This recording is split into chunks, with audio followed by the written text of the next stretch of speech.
ایک نوجوان ہمارا تبلیغی دوست گلاسگو میں رہتا تھا، وہ بیمار ہو کے ہاسپٹل گیا ہے، تو اس کی جو اٹینڈنٹ نرس تھی اس نے 3-4 دن کے بعد کہا کہ آپ مجھ سے شادی کریں گے؟ اس نے کہا میں مسلمان ہوں، تم کرسچن ہو؟ کہا میں مسلمان ہو جاؤں گی، اگر آپ شادی کر دو تو میں مسلمان ہوں۔ اس نے کہا تم کس وجہ سے مجھے یہ پیشکش کر دو؟ وہ کہنے کہ میں 3 دن سے تمہیں دیکھ رہی ہوں تو کہ تم نے ایک دفعہ بھی نظر اٹھا کے مجھے نہیں دیکھا، میں نرس ہوں، میری زندگی یہاں گزری ہے، میں نے کوئی نوجوان ایسا نہیں دیکھا جو لڑکی کو دیکھ کے نظر جھکا لیتا ہو، میں پہلی دفعہ اپنی زندگی میں کسی کو دیکھ رہی ہوں کہ جب اس کے سامنے میں آتی ہوں تو اس کی نظر جھک جاتی ہے، تو مجھے یقین ہو گیا تیرے اندر سچائی ہے۔ تو مسلمان ہو گئے۔ اس نے آگے کتنی بچیوں کو مسلمان کیا۔ پھر اشفاق احمد صاحب مرحوم تھے، یہ ڈرامہ رائٹر، ان سے اچھی سلام دعا تھی میری، تو ایک دن مجھ سے کہنے لگے کہ میں تبلیغ کے کام سے متاثر ہوا ہوں انگلینڈ جا کر، پاکستان میں نہیں، انگلینڈ جا کر۔ تو میں ایڈنبرا میں پارک میں بیٹھا تھا، میری بیوی میرے ساتھ بیٹھی تھی، تو ایک جماعت آئی، انہوں نے آ کر اذان دی مغرب کی اور نماز پڑھی۔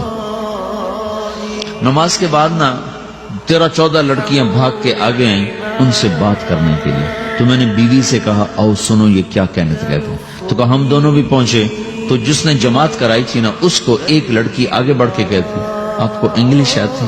کہی آتی ہے۔ کہی آپ نے کیا کیا ہے؟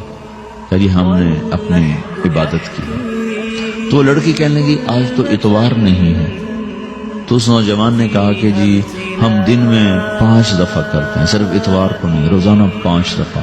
وہ لڑکی کہنے لگی یہ تو بہت زیادہ ہے، آپ اس کو کیسے نبھاتے ہیں؟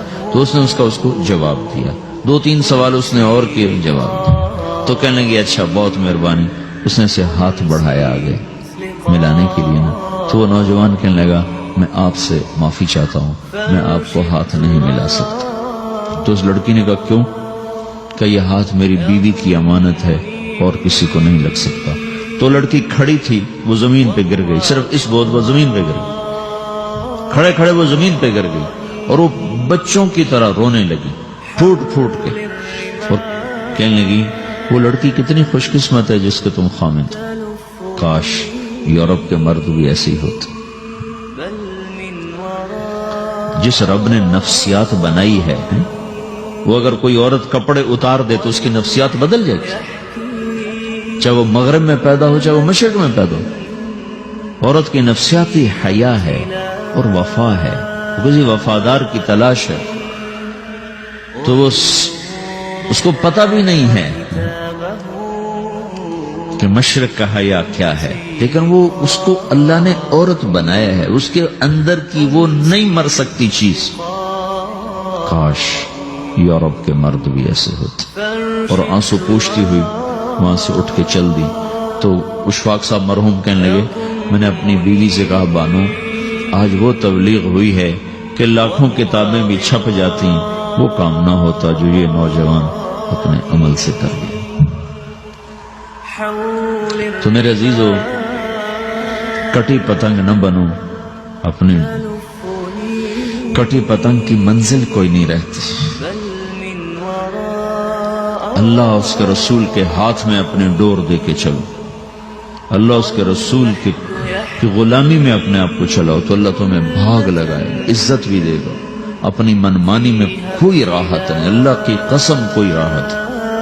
6 بر اعظم پھر کے تمہیں بتا رہا ہوں کہ جو اپنی ترتیبوں پر چلنے والوں کے دکھ آپ لوگ اندازہ نہیں لگا سکتے۔